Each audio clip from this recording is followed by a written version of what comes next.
sometimes called a humanoid. Close encounters of the fourth kind involved alleged abductions by UFOs, where people claim to be involuntarily taken on board a UFO, usually for experimental purposes.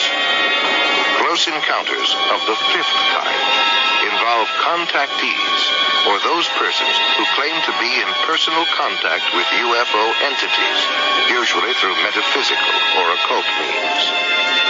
Close encounters of the sixth kind include injuries or deaths resulting from a UFO close encounter. The Odd Encounter is one of hundreds of once classified UFO sightings released last month by the British government. It's the sort of disclosure UFO investigators are demanding from the U.S. government. How would people react? Well, it would be kind of good. It's about time. Former astronaut Edgar Mitchell is the sixth man to walk on the moon and a firm believer that aliens have visited our planet repeatedly. So I had to ask, why are they coming in these little glancing visits and we haven't had a more meaningful dialogue or contact or attempt to communicate with these people? Well, I think we have. Really? I think we have, but it is not common knowledge. Mitchell told me after he returned to the moon, he was briefed at the Pentagon by a high-ranking officer, whose name he would not reveal, who said the U.S. government does have evidence of alien spacecraft and is keeping it a secret. Well, I think the root reason it's still a secret is power and control. Controlling whatever technology exists. I thought it was Akkadian, but it's not. It's Sumerian. I'm sure of it. This is widely considered by my peers to be the holy grail of dead languages. But we haven't decided the entire lexicon.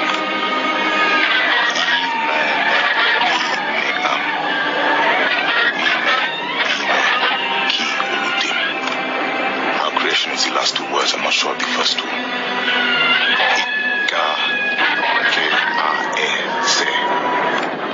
Examine is the first word.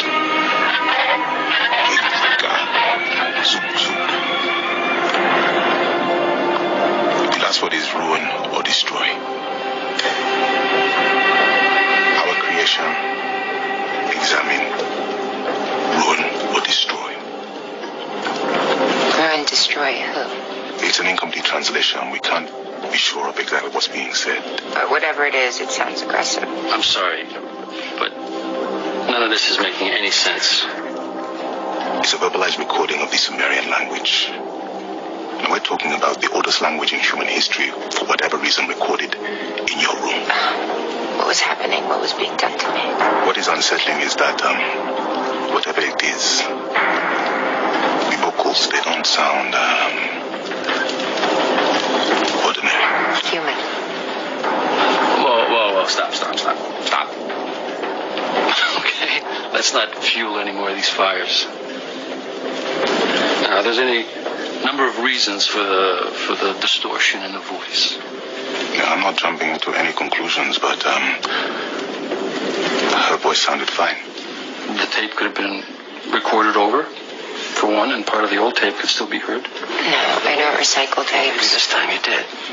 And that still does not explain why that voice is speaking a language that predates Egyptian hieroglyphics. Now, I studied the Sumerian civilization for most of my career, and what I have found is intriguing.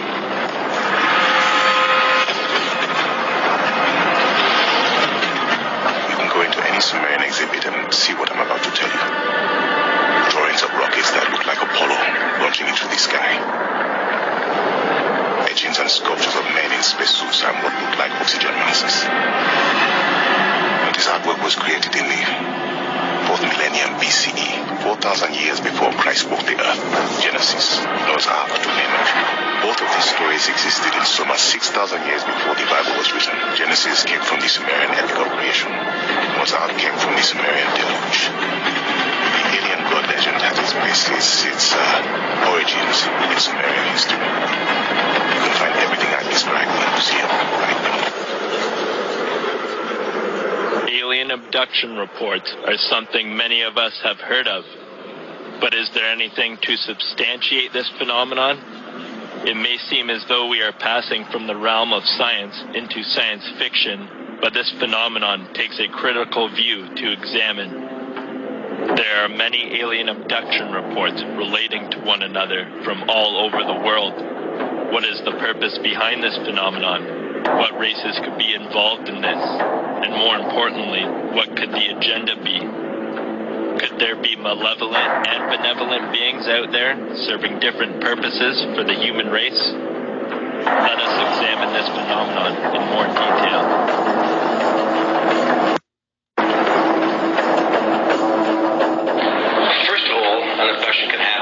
Person or 2 or 3. I've got cases involving 7 people at once.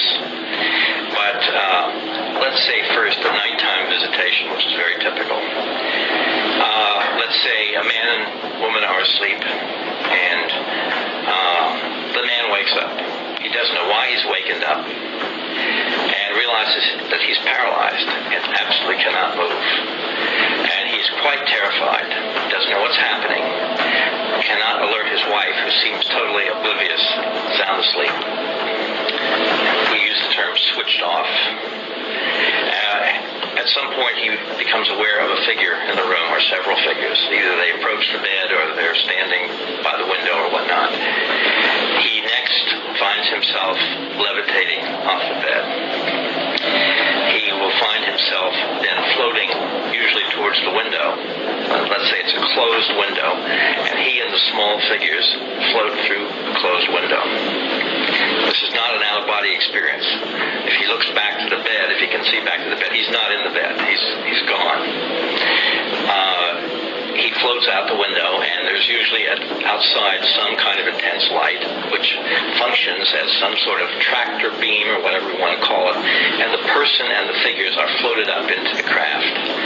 He floats up into the craft, usually through an opening in the bottom, and finds himself very often immediately on a table without his clothes.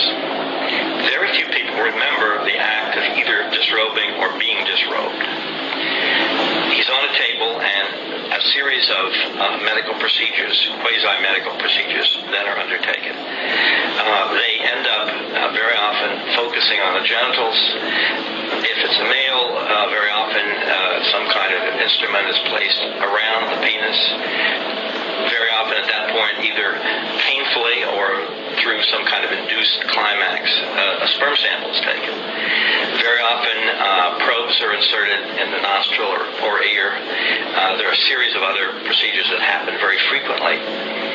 Sometimes nerve centers are stimulated and various muscle groups will move.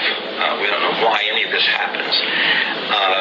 The person could be shown some things. Very often can be shown a small child or a baby.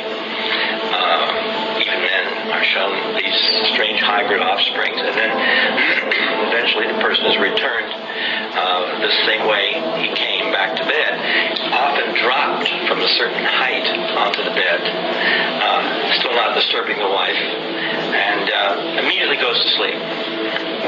In the morning, wakes up, has no idea what happened. Is this a dream? Very often will find his pajamas on the floor next to the bed, doesn't remember having taken them off. Very often he will notice pain or odd sensation in a certain part of his body and finds a small mark. Well, that's a typical kind of nighttime visitation. We have hundreds and hundreds and hundreds of these cases. Bud Hopkins has written several books on UFOs, including Missing Time and Intruders.